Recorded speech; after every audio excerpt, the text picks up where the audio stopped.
Sup everybody, Seth K Bani here. Today I'm going to show you how to create this particular effect or trick. Now let's step into Photoshop.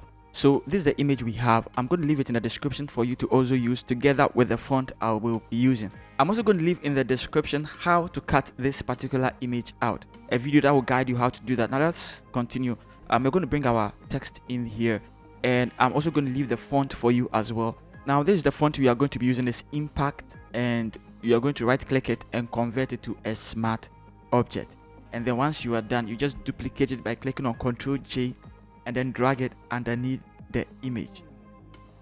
Alright, now this particular text on top, we will have to reduce the fill of it. So let's drag the fill down, and it appears like the image is on top of it, but that is not actually the case. So let's double click on the image, and we are going to have our layer styles. The layer styles, we are going to the stroke, and then let's set the size to 4. Let's leave everything like this.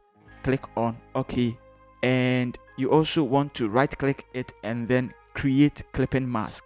Now we also want to do one more thing. Let's select both text, the one on top and then the one underneath it, and then let's click on this chain or link layers here.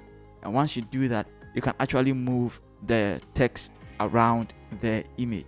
Guys, now if you love this video, please hit the bell icon and subscribe to this channel. There are many tricks and tips, and there are many resources that I'll be rolling out on this particular channel. I don't want you to miss out on it. See you guys in the next video. Peace.